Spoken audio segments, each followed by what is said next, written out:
Saat meresmikan BI Institute, mantan Wakil Presiden Budiono menyampaikan ada dua tantangan besar yang dihadapi perbankan dan sistem keuangan di Indonesia.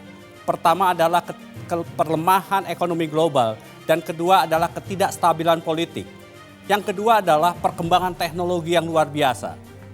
Budiono mengingatkan bahwa Indonesia harus melakukan antisipasi. Terutama Bank Indonesia harus mampu bisa membaca kemana arah pergerakan perekonomian dunia itu. Tantangan kita adalah bagaimana menyambut datangnya perbankan digital. Inilah yang coba kita bahas bersama saya, Suryo Patomo. Inilah Economic Challenges.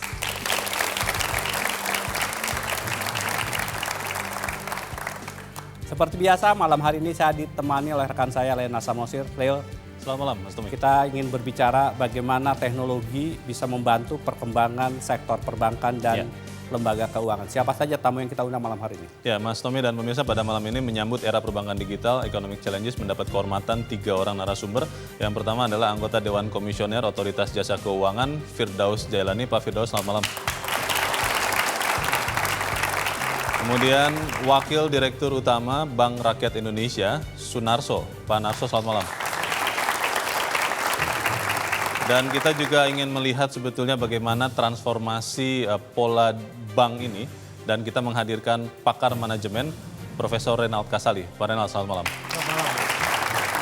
Itu Mas Tommy yang akan membahas bersama kita bagaimana kita bisa menyambut era perbankan digital. Baik, nanti kita akan coba diskusikan seperti apa kita mengembangkan dan memanfaatkan teknologi untuk perkembangan sistem keuangan di Indonesia. Namun sebelum mulai diskusi, mari kita lihat tayangan berikut ini. Internet of Things telah mendorong segala hal untuk segera bertransformasi, salah satunya industri perbankan. Di era digital seperti saat ini, perbankan harus mampu beradaptasi atau mati. Digitalisasi telah mengubah pola interaksi masyarakat dengan uang, sehingga perbankan dituntut untuk menyesuaikan diri dan semakin efisien. Transformasi digital banking perlu segera dilakukan. Selain dapat menekan beban operasional, digital banking juga mampu menggarap berbagai pasar alternatif baru melalui dunia maya. Diperkirakan pada tahun 2018, jumlah pengguna aktif smartphone di Indonesia akan mencapai lebih dari 100 juta orang. Dengan jumlah sebesar ini, Indonesia akan menjadi negara dengan pengguna aktif smartphone terbesar keempat di dunia setelah Tiongkok, India, dan Amerika. Potensi ini semestinya menjadi peluang bagi perbankan nasional untuk segera memulai transformasinya. Namun, sanggupkah perbankan nasional menghadapi era baru keuangan di tengah ketergantungan terhadap bunga tinggi?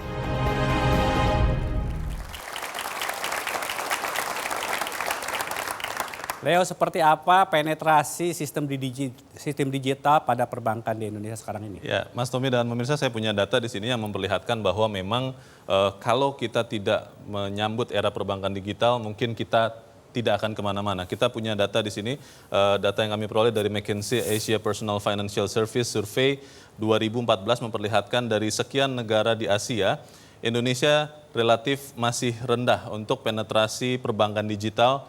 Kita melihat angka yang paling rendah di sini 36, ini memang data tahun 2014, hingga sekarang saya rasa sudah semakin banyak perkembangan.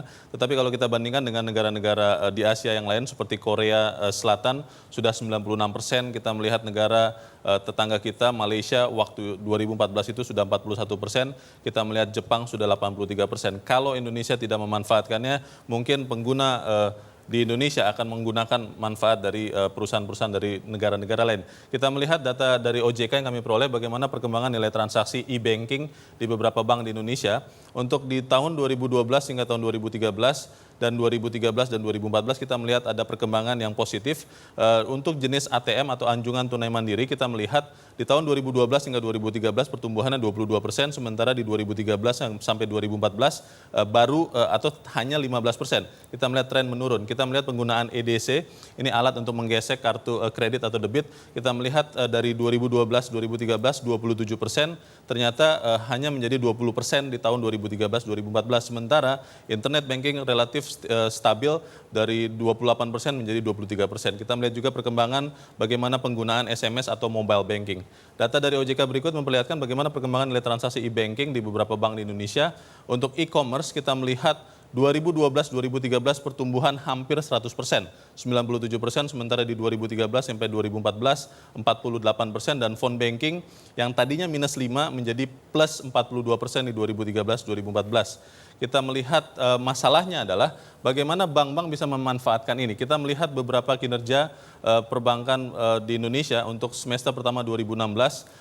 Bank BRI membukukan pendapatan dan beban bunga 32 triliun, tetapi beban operasionalnya ternyata 17,5 triliun, sehingga ini masih harus dikompensasi. Kita melihat Bank Mandiri pendapatan 21 triliun di semester pertama 2016, beban operasional juga 12 triliun. Kita melihat hal yang sama terjadi di BCA, 18 triliun pendapatan, beban operasional 6,9 triliun, sementara di BNI 12,9 triliun pendapatan, sementara beban operasional 7 triliun. Pertanyaannya adalah, kalau kemudian tetap perbankan itu menggunakan cara-cara konvensional, bagaimana bisa mengefisienkan biaya operasionalnya, Mas Tommy? Baik. Pak Firdaus, Otoritas Jasa Keuangan sedang membuat konferensi mengenai financial technology. Apa sebetulnya yang diharapkan OJK sendiri dalam penggunaan teknologi untuk perkembangan sistem keuangan dan perbankan di Indonesia? Iya, terus terang ini bagian dari kita yang kita bilang mengembangkan financial inclusion, keuangan untuk semua. Karena kita merasa atau kami merasa bahwa sekarang ini masih banyak masyarakat yang belum bisa katakanlah mengakses ke perbankan. Persoalannya memang bukan hanya letak Indonesia yang begitu luas. Kita memiliki pulau 17.000 lebih begitu masyarakat yang 250 juta ini, tetapi juga memang suplai perbankan kita banyak yang belum sampai ke masyarakat. Baik. Jadi penggunaan teknologi itu tidak bisa ditawar-tawar lagi. Baik. Apa yang dilakukan oleh BRI sendiri, Pak Sunarso, untuk membuat kemudian teknologi itu bisa diandalkan untuk menopang Indonesia yang bentuknya memang berbeda dengan negara-negara lain kepulauan? Ya, karena kita memang negaranya luas dan kemudian tidak ada yang menyamai di dunia ini dengan jumlah pulau yang lebih dari 13.000. Jadi kemudian tingkat keterjangkauan masyarakat oleh perbankan itu juga masih rendah. Artinya masih ada room untuk kita tingkatkan. BRI memutuskan untuk memiliki dan mengoperate satelit sendiri. Dan itu adalah bagian untuk kita menyediakan teknologi yang bisa menjangkau operasional perbankan memberikan layanan kepada seluruh masyarakat di seluruh wilayah Indonesia. Sekarang sudah operasional sepenuhnya? Sekarang satelit sudah kita luncurkan, kemudian sekarang sudah handlingnya sudah 100% di handover dari Palo Alto ke Indonesia, tepatnya di kawasan Pasar Minggu. Terus kemudian secara bertahap nanti arah parabolanya lah itu kita arahkan ke satelit itu, dan tentunya itu butuh waktu mungkin sekitar 3 bulan sampai 6 bulan.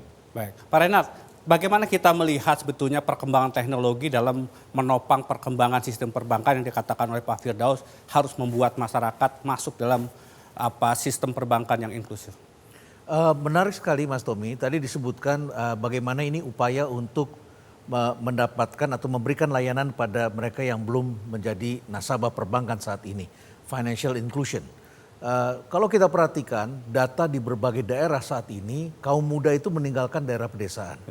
Padahal yang mengadopsi teknologi terbesar ini adalah kaum muda. Inilah yang disebut dengan istilah generasi millennials. Lahir tahun 82 sampai tahun 2000-an awal. Karena pada waktu itu menyambut tahun 2000, sehingga disebutnya generasi millennials. Lahir dari tahun 82 itu artinya 18 tahun dia ketika dia graduate SMA, dia masuk sana. Tapi masalahnya di desa-desa ini kaum muda meninggalkan. Adanya sebagian besar di kota.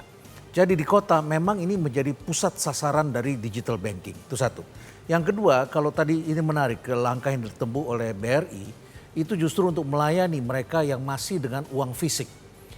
Uang sudah berubah sebagian menjadi uang digital, dan kita tahu salah satu pekerjaan yang akan hilang itu adalah teller bank. Baik. Karena tidak ada lagi orang yang begini-begini di bank itu.